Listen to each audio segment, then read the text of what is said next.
В това видео ще говорим за местата, където най-вероятно ще се запънете, ако сега почнете да учите Photoshop и го учите с метода на пробата и грешката, като изпробвате различни инструменти. Всъщност, Photoshop е доста коварна програма в някои случаи. Първото място, в което може да потънете, е този Quick Mask инструмент, който е най-отдолу. Когато го пусна, забележете, с черна четка, в момента рисувам, се получава червено, сега рисувам с бяла четка. Ще се опитвате да променяте цвета, понеже не искате да имате червено. Както виждате тук Image Adjustments няма да работят и ще се чуете за какво става въпрос. Единственият начин да се върнете в нормалния Photoshop, като сте влезнали в този инструмент, е да го натиснете отново. И сега да натиснем на първия инструмент за селекция и след това да кликнем извън селекцията. Второто място, на което може да потънете, е, например, да селектирате един малък пиксел, тук ще го селектирам, и след това да се опитвате да рисувате. Сега този пиксел едва се вижда, но ви спира да използвате програмата като хората. Начинът, по който може да излезнете, е пак да натиснете на инструмент за селекция и някъде по дъската. Третото място, където може да потънете, е да натиснете Ctrl-Y, например.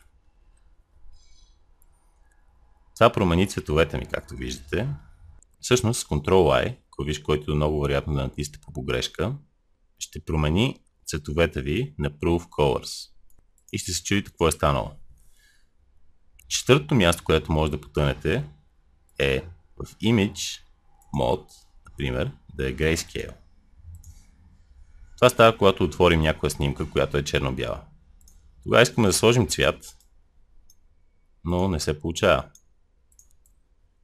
Начинът, който може да излезем от този проблем, е да отидем в Image Mode и да отидем на RGB. Следващата задънена улица е, ако сме избрали 32 битови канали в нашата снимка. Вижте, когато се опитам да рисувам, ще ми каже, че има някаква грешка. Както и повечето ми настройки няма да работят. Имаме само Levels, а пък когато отида да избирам цветове, Color Picker изглежда по съвсем различен начин. Това се оправя, когато отидем в Mode и след това 8 битови канали. Шестото място, където може да потънем, е, например, да натиснем Tab. Забележете, инструментите ми се скрих. Това се поправя, като натиснем още веднъж Tab.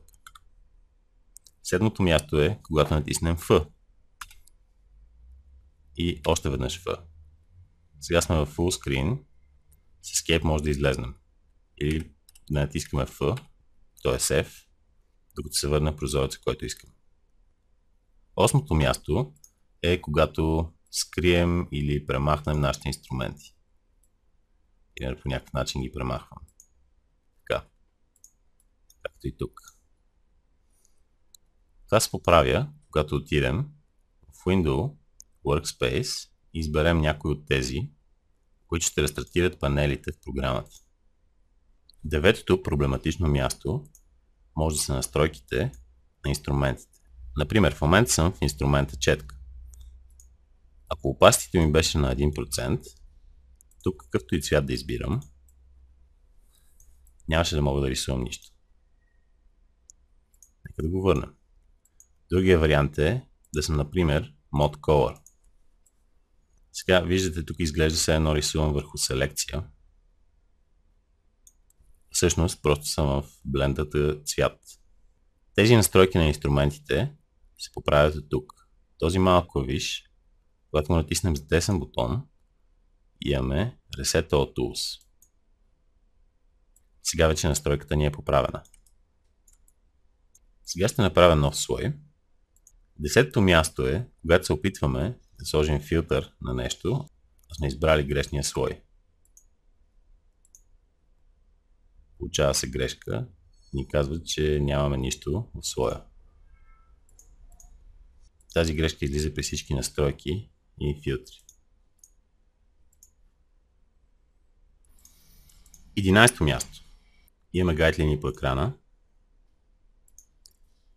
Когато се опитвам, докато съм в инструмента за селектиране, не мога да ги премахна. Тя отива в инструмента за Move и да ги върна тук обратно в ролера. Сега вече ги няма. Другия вариант е да натиснем Ctrl-H. С този клавиш скриваме всички елементи, които не са част от изображението. Като го натиснем пак, ги показваме. Ctrl-H.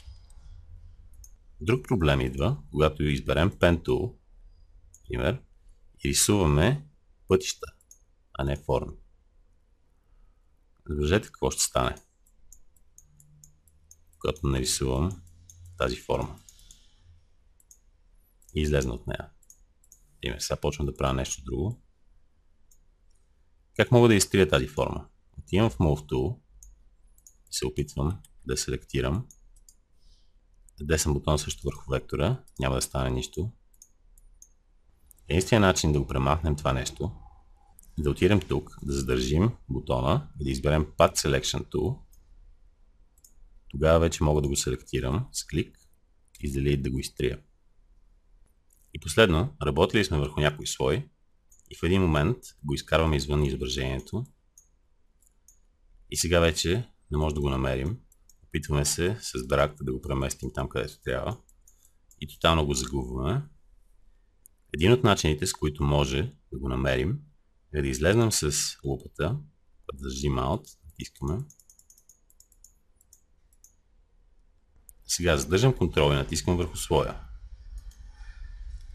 Виждате, селекцията го селектира извън изображението. Сега вече имам идея къде е. Премахвам селекцията и го връщам. Надявам се тези трикове да ви помогнат в научаването на Photoshop.